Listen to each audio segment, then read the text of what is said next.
Bismillahirrahmanirrahim. Assalamualaikum warahmatullahi wabarakatuh. Waalaikumsalam. Nahmaduhu wa nusallim ala rasulil karim. Alhamdulillah, kita senantiasa memuji Allah SWT. Allah SWT masih beri kita kesempatan untuk duduk bermajelis membicarakan ini agama, membicarakan ini Islam. Jadi sejak kalau tidak salah sejak kita SMP itu sudah diajar itu, masuklah ke dalam Islam secara kafah, secara keseluruhan. Jadi ada ulama yang menjelaskan kenapa disuruh kita secara keseluruhan, karena itu tadi nafsu itu tadi. Nafsu inilah selalu mau pilih-pilih. Kalau cocok dengannya, oke. Kalau tidak cocok, nanti kita pikir-pikir dulu. Itu nafsu. Makanya banyak sekali itu pernyataan-pernyataan yang Nabi sampaikan yang manusia dan jin tidak mendengar. Antara lain itu azab kubur. Nabi katakan, seandainya aku tidak takut kalian tidak mau menguburkan jenazah, aku berdoa kepada Allah Ta'ala agar diperdengarkan azab kubur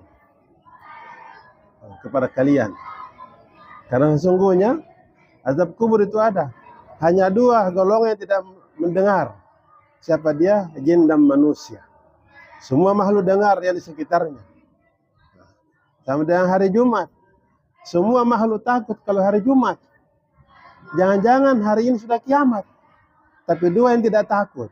Jin dan manusia. Malah hari Jumat joget-joget di lapangan. Saking tidak takutnya itu. Dan makhluk lain takut. Jadi saja kita di SMP kelas 1, guru agama itu sudah membahas itu. Sampai perguruan tinggi, sampai doktor dibahas itu. Tapi sampai hari ini belum ada yang kita masuk Islam secara kafah. Nah, yang banyak itu kalau cocok nafsu kita, mari. Kalau tidak, ditolak dengan berbagai macam cara menolaknya. Seperti itu. Jadi saya kira penjelasan tentang sebenarnya kita tinggal amalkan saja ini Islam ini. Karena semua dalil sudah ada. Quran ada terjemahannya, apakah Departemen Agama atau lembaga lain ada. Tinggal kita baca. Hadis-hadis juga sudah ada semua. Kalau hadis lebih banyak lagi. Para perawi yang menyampaikan itu. Nah, tinggal ini kekuatan ini yang tidak ada. Karena ulama mencontohkan, seandainya ada satu meja makan, semua makanan enak di meja itu. Kalau kita Makassar ya mungkin coto gagak, ayam goreng Nusantara misalnya, nasi kuning Sulawesi, palu basah serigala dan sebagainya, ditaruh satu meja makan. Kemudian berasnya, nasinya, nasi kepala, apa namanya itu? Yang 8 itu, iya, beras mandi, enak semuanya, sambalnya enak, nah, ikan cepak di situ cumi-cumi. Tapi meja itu dikelilingi orang sakit. Setelah dihidangkan, silakan Bapak Ibu dicicipi Bismillah. Ada mengatakan, kuliah saja itu, nama sangoratku, kuliah itu, aduh coto, palu basah. Tidak ada yang bisa kumakan saya itu. Ada bontek di situ. Ada mungkin cari jagung, ada nasi aneh itu, ada nasi jagung. Kenapa? Semua orang sakit. Tidak ada yang bisa menikmati itu. Padahal tahu itu enak. Itu gizi. Tapi karena ada satu kekuatan yang tidak ada, yang semua kita sudah tahu semuanya, kekuatan iman. Karena iman itu kan seperti mata uang. Semakin banyak uang kita, semakin banyak kita bisa beli. Kalau lebih banyak lagi, berpeluang lagi kita simpan di Singapura, simpan di Hong Kong, simpan di Swiss. Yang hari ini sementara mau dikejar oleh presiden kita mudah-mudahan sukses. Seperti itu. Kita sudah tahu semua sebenarnya. Hanya kekuatan untuk amal tidak ada. Karena power dalam diri kita ini tidak mampu, tidak kuat. Maka itu yang mestinya selalu diusahakan, karena teorinya tidak semua sudah jelas. Pondok-pondok pesantren, ulama-ulama, baik yang standby di pondoknya, standby di rumahnya, semua. Tidak ada lagi yang tersembunyi. Tinggal kita ini ketuk palu mau kita laksanakan atau tidak. Saya kira tentu tergantung kepada kekuatan kita masing-masing. Saya kira demikian saya sampaikan, mudah-mudahan ya, apa namanya. Bismillahirrahmanirrahim. Assalamualaikum warahmatullahi wabarakatuh. Saya sedikit mau menganalisis tentang penciptaan iblis dan manusia. Seperti tadi telah dijelaskan bahwa iblis itu diciptakan dari api dan Adam diciptakan dari tanah. Kalau iblis diciptakan dari api, maka sebagaimana ayat di dalam surat Yasin ayat 80 bahwa Allah itu menciptakan api dari kayu hijau. Yang kita kenal kayu itu adalah kayu yang ada di bumi ini. Berarti gambaran kita bahwa iblis dan Adam itu diciptakan setelah jadi bumi ini. Ya, Allah yang menciptakan api untukmu dari kayu yang hijau. Maka seketika itu kamu menyalakan api dari kayu itu. Jadi dari ayat ini, kalau yang kita kenal kayu itu yang dari bumi, bahwa bumi ini mungkin jauh lebih awal diciptakan daripada jin dan manusia itu.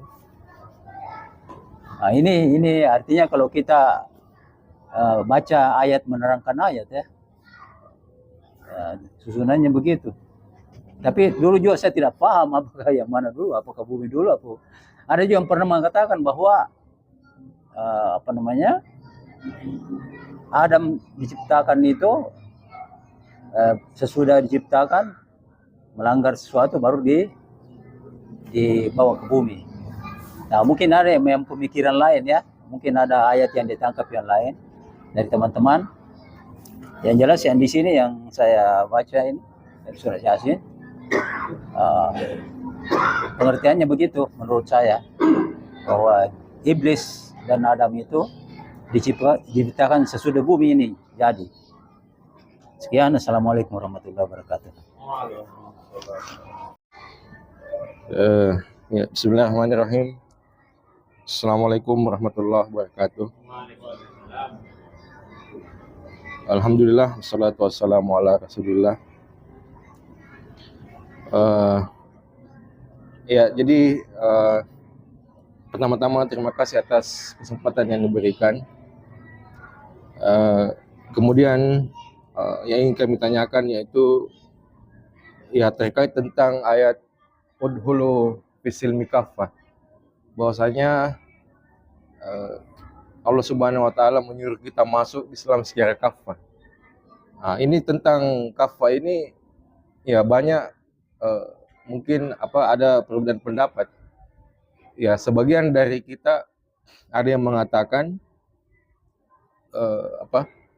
bahwa kafah itu dengan menegakkan syariat Islam. Ya, dan itu memang berdasar karena ini saya baca di sini ada ayat-ayat yang mendukung. Kalau kita buka surah Al-Maidah ayat 44, di situ dikatakan ini malah tiga golongan ini yang tidak melaksanakan Islam secara kafah itu kena. Kalau kita buka surah Al-Maidah ayat 44, Artinya barang siapa yang tidak memutuskan menurut apa yang diturunkan Allah, maka mereka itu orang-orang yang kafir. Nah, katanya kita digolongkan orang kafir kalau kita tidak memutuskan dengan eh, apa yang diturunkan Allah. Kemudian surah Al-Maidah lagi ayat 45. Barang siapa tidak memutuskan perkara menurut apa yang diturunkan Allah, maka mereka itu adalah orang-orang yang zalim. Ada tahapannya barangkali, mungkin ada penjelasan dari teman-teman. Kemudian lagi dalam surah Al-Maidah lagi ayat 47, barang siapa yang tidak memutuskan perkara menurut apa yang diturunkan Allah, maka mereka itu orang-orang yang fasik. Jadi ada fasik, ada zolim, ada kafir. Jadi ya ini menurut pandangan sebagian saudara-saudara kita ya. Nah, bahkan saudara-saudara kita itu menyatakan bahwa Islam itu hanya membagi negara itu menjadi 3. Ini saya ambil ini pendapatnya. Jadi katanya Islam itu hanya ada 3 negara. Yang pertama itu negara Islam, yaitu negara yang menerapkan syariat Islam. Kemudian ini namanya Darul Harb. Darul Harb ini katanya negara yang harus diperangi karena negara itu selalu memerangi orang-orang Islam. Itu namanya Darul Harb. Nah, dan yang ketiga negara kafir. Nah, negara yang memang kafir tapi tidak harus diperangi karena mereka tidak memerangi orang-orang Islam. Nah, jadi kalau saya mau tanyakan, mungkin kita Indonesia ini masuk di mana? Apakah negara Islam? Apakah negara orang yang memerangi Islam? Atau negara kafir yang tidak memerangi Islam? Jadi karena definisinya mereka seperti itu ya, saudara-saudara kita. Katanya hanya ada 3. Nah, kemudian juga saya mau mengambil pendapat salah satu juga ulama kita itu Profesor Quraish Shihab terhadap hal ini. Beliau mengatakan sebenarnya kita ini sudah menerapkan syariat Islam. Kalau kita mau mengkaji secara dalam, mungkin tidak bisa kita kaji di sini secara luas, tapi salah satu contoh misalnya memotong tangan. Nah, itu beliau mengatakan memotong tangan itu bisa kiaskan dengan memotong kekuasaan. Jadi ketika orang misalnya dipenjara, kan kita pakai hukum positif, dipenjara misalnya, itu kan kekuasaannya itu dipotong untuk melakukan mencuri lagi misalnya, meskipun mungkin hukumannya 5 tahun atau 7 tahun, habis itu yang tidak tahu apa dia bisa mencuri lagi. Nah, kalau potong tangan kan juga sebenarnya tidak ada jaminan apakah dipotong tangannya, habis itu tidak mencuri lagi, meskipun kalangan yang mengatakan menerapkan syariat Islam itu wajib, katanya kalau sudah dipotong tidak mungkin lagi mencuri. Tidak ada katanya sejarahnya orang dipotong tangannya kemudian mencuri lagi. Tidak sama katanya penjara, orang mencuri di penjara, keluar penjara banyak lagi mencuri, malah tambah hebat mencurinya. Jadi itu mungkin ada